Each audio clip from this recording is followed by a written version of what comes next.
Delhi blast के बाद तबलीगी जमात पर योगी की नजर। आ गया आदेश, मस्जिदों के इमाम देंगे सारी खबर।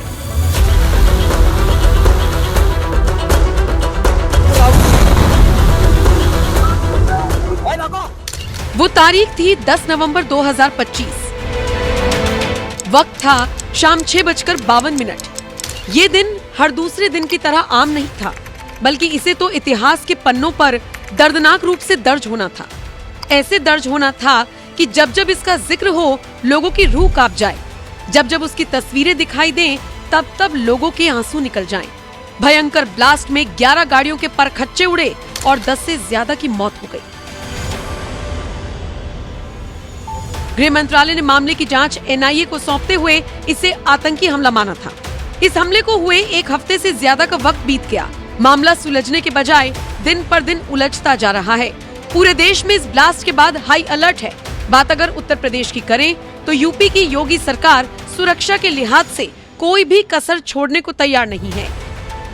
इसीलिए तबलीगी जमात हो या फिर मस्जिदों में बाहर से आने जाने वालों पर नजर रखना, योगी ने नया आदेश जारी कर दिया है, जिसके बाद से अधिकारी उसे पूरा करने में जुट गए हैं। 10 नवंबर को दिल्ली में हुए ब्लास्ट के बाद से ही यूपी में हाई अलर्ट है।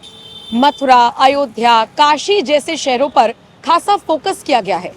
इसी के साथ आगरा में भी तबलीगी जमात पर नजर रखी जा रही है और इसी के साथ साथ मस्जिदों के इमामों से ये कह दिया गया है कि आपकी मस्जिद में बाहर से आकर ठहरने वाले जो मुसलमान हैं, उनका नाम, पता, इतिहास आपको तुरंत पुलिस को बताना होगा।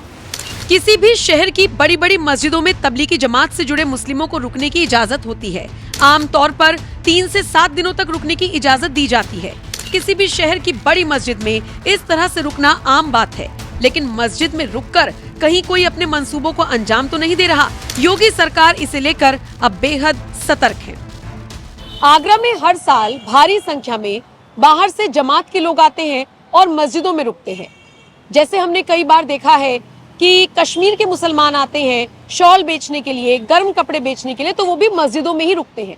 ऐसे में आगरा पुलिस ने मस्जिदों के इमाम से कहा है कि अगर आप जमात के सदस्यों को मस्जिदों में जगह देंगे तो उनकी जानकारी, उनकी सूचना आपको थाने में तुरंत देनी होगी। योगी सरकार ने ये फैसला ऐसे वक्त में लिया जब जानकारी मिली कि लाल किले के पास ब्लास्ट करने से पहले आरोपी उमर भी 3 घंटे तक मस्जिद में रुका था। मतलब मस्जिद से निकलकर भी उसके जहन में बम फोड़ने और लोगों को मारने की बात कैसे रह सकती है। क्यों लागू हुआ ये फैसला? दिल्ली ब्लास्ट जैसी घटनाओं के बाद तबलीगी जमात और कश्मीर से आकर गर्म कपड़े बेचने वालों पर संदेह बढ़ा है। पुलिस का मानना है कि मस्जिदें कभी कभी ऐसी गतिविधियों का केंद्र बन सकती हैं, इसीलिए सहयोग मांगा गया है।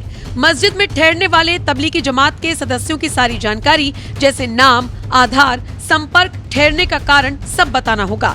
इमाम को स्थानीय थाने या फिर साइबर सेल को सूचना देनी होगी। अगर सूचना नहीं दी तो फिर इमाम के खिलाफ कार्रवाई की जाएगी।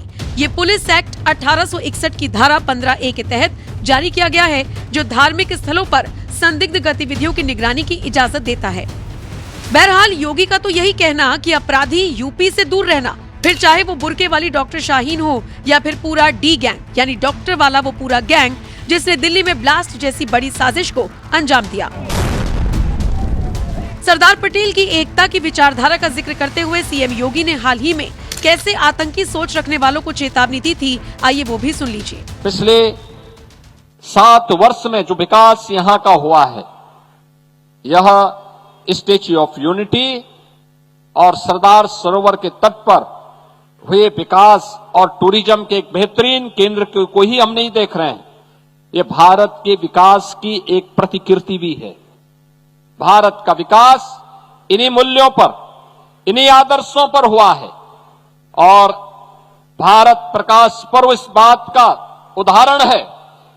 जैसे सरदार साहब के समय में, उस समय कुछ रियासतें ऐसी थीं जिनमें जूनागढ़ का नवाब और हैदराबाद का निजाम, जो भारत गणराज्य में आने के लिए आनाकानी कर रहा था, लेकिन सरदार साहब ने कहा वे प्यार से मानोगे ठीक है, नहीं तो दूसरे भी तरीके हैं मनाने के लिए। और आपने देखा होगा कैसे उनको यहां देश छोड़ करके भागना पड़ा था।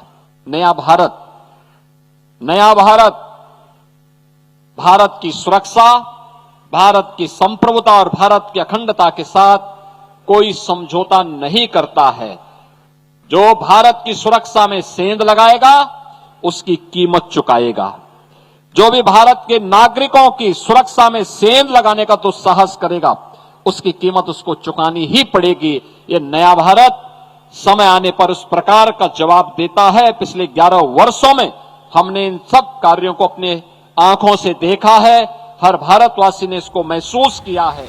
योगी आदित्यनाथ की सरकार और यूपी पुलिस यूपी की जनता को लेकर फुल एक्शन मोड में है। अब बताइए आपका इस खबर पर और योगी के फैसले पर क्या कहना है। कमेंट करके अपनी राय हमें जरूर दें और बाकी अपडेट्स के लिए आप NMF न्यूज की वेबसाइट www.newsnmf.com पर भी विजिट कर सकते हैं।